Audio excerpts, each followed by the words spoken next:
नमस्कार दोस्तों। आज आप लोग अध्ययन करेंगे आरआरबी एनटीपीसी स्टेज फर्स्ट का इम्पॉर्टेंट एमसीक्यू सामान्य अध्ययन। तो जिसमें से पहला है अंतिम पृथ्वी शिखर सम्मेलन कहाँ आयोजित किया गया था। तो यह किया गया था रियो डी जेनेरियो। तो पहला का ऑप्शन इसमें बी सही है। ऑटोमेटेड टेलर मशीन नामक कैश मशीन के विकास का श्रेय भारत में जन्मे किस स्कॉटिश आविष्कारक को दिया जाता है। तो यह दिया जाता है जॉन शेफर्ड बैरन को। फिर अगला प्रश्न इसमें है कि निम्नलिखित में से कौन सा माइक्रोसॉफ्ट ऑफिस 2019 पैकेज का हिस्सा नहीं है। तो वह है कीनोट। अगला प्रश्न है ब्रेसिका कंपेस्ट्रिस किस पौधे का वानस्पतिक नाम है। तो वह है सरसों का। निम्नलिखित में से कौन सा ऑपरेटिंग सिस्टम नहीं है। तो टैली नहीं है। पक्षियों की इनमें से कौन सी प्रजाति गंभीर रूप से लुप्त प्राय है। तो वह है ग्रेट इंडियन बस्टर्ड। फिर अगले प्रश्न की ओर चलते हैं। तो इसमें है 7वां प्रश्न हाइग्रोमीटर से क्या मापा जाता है। तो इससे आर्द्रता मापा जाता है। लीड का रासायनिक प्रतीक क्या है। तो इसका रासायनिक प्रतीक पीबी है। तो इसमें 8वां का ऑप्शन ए सही है। अगला प्रश्न है एक मुक्त रूप से लटका हुआ चुंबक हमेशा किस दिशा में संरेखित होता है। तो वह उत्तर दक्षिण दिशा में। राना टिगरीना किस जीव का वैज्ञानिक नाम है। तो राना टिगरीना यह एशियाई मेढक का नाम है, वैज्ञानिक नाम। अगला इसमें कि राष्ट्रीय समुद्र विज्ञान संस्थान का मुख्यालय कहाँ स्थित है। तो यह स्थित है गोवा में। अगला प्रश्न वह सिस्टम जो आईपी पते को आसानी से याद रखे जा सकने वाले प्रारूप में परिवर्तित करती है कहलाती है। तो वह कहलाती है डोमेन नेम सिस्टम। अगला इसमें प्रश्न है कि डीआरडीओ द्वारा निर्मित इनमें से कौन सी मिसाइल हवा में वार करने में सक्षम मिसाइल है। तो वह है अस्त्र। भारतीय राष्ट्रीय कांग्रेस के संस्थापक अध्यक्ष कौन थे। तो वह थे व्योमेश चंद्र बनर्जी। अगला प्रश्न इसमें है कि निम्नलिखित में से कौन सी क्रांतिकारी पत्रिका विदेश में प्रकाशित नहीं हुई थी। तो वह है युगांतर। फिर अगला प्रश्न इसमें है कि बुलंद दरवाजा किस शहर में स्थित है। तो फतेहपुर सीकरी।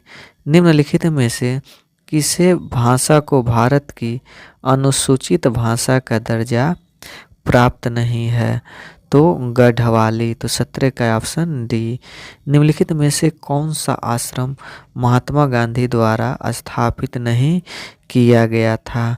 तो वह है पनवार और सब महात्मा गांधी द्वारा स्थापित किया गया था। यहाँ पर यह पनवार नहीं पवनार है। अगला प्रश्न इसमें है कि अल हिलाल नामक समाचार पत्र किस स्वतंत्रता सेनानी ने आरंभ किया था। तो वह किए थे मौलाना अबुल कलाम आज़ाद ने। फिर अगला प्रश्न इसमें है कि भारत में सर्वप्रथम कम्युनिस्ट सरकार किस राज्य में बनी थी। तो यह बनी थी केरल में। सार्क का विस्तृत रूप क्या है। तो इसका विस्तृत रूप south Asian association for regional corporation होता है। अगला प्रश्न इसमें है कि export import bank of India की स्थापना किस वर्ष की गई थी। तो 1982 में की गई थी। अगला प्रश्न इसमें प्रख्यात नृत्यांगना प्रसिद्ध प्रहलाद किस शास्त्रीय नृत्य शैली से संबंधित है। तो यह संबंधित है भरतनाट्यम से। निम्नलिखित में से कौन क्रांतिकारी संगठन अनुशीलन समिति से संबंधित नहीं है, तो वह है राजेंद्र लाहिड़ी। भारतीय रिजर्व बैंक का मुख्यालय कहाँ स्थित है? तो इनका मुख्यालय मुंबई में, भारतीय रिजर्व बैंक का मुख्यालय मुंबई में स्थित है। अगला प्रश्न है, निम्नलिखित में से कौन सी योजना वर्ष 2006 में शुरू की गई थी? तो वह योजना है महात्मा गांधी राष्ट्रीय ग्रामीण रोजगार गारंटी योजना। फिर मुद्रा राक्षस नामक किसने लिखा था? तो यह पुस्तक जो लिखे थे वो विशाख दत्त लिखे थे। भारत की इनमें से कौन सी नदी पूर्व से पश्चिम की ओर बहती है? तो वह बहती है नर्मदा। अगला प्रश्न है कि 2016 में बनी ग्रेट ब्रिटेन की द्वितीय महिला प्रधानमंत्री कौन थी? तो वह थी थेरेसा मे। भारत का प्रथम मुख्य चुनाव आयुक्त कौन था? तो वह थे सुकुमार सेन। अगला प्रश्न है कि इनमें से यूनाइटेड किंगडम के यूरोपीय संघ से निकलने की घटना को सामान्यतः किस नाम से जाना जाता है?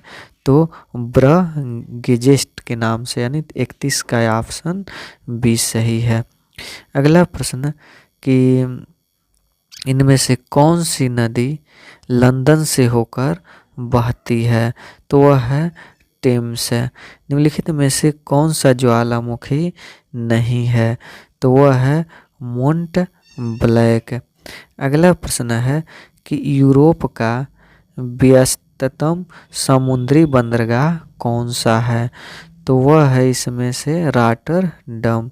भारतीय ध्वज के डिजाइन का श्रेय इनमें से किसे दिया जाता है? तो यह दिया जाता है पिंगली वेंकैया को। निम्नलिखित में से कौन सा घास का मैदान नहीं है? तो वह है फेन। अगला प्रश्न है कि निम्नलिखित में से कौन सा बंदरगाह भारत के पूर्वी तट पर स्थित है? तो वह है यानी कोरिन।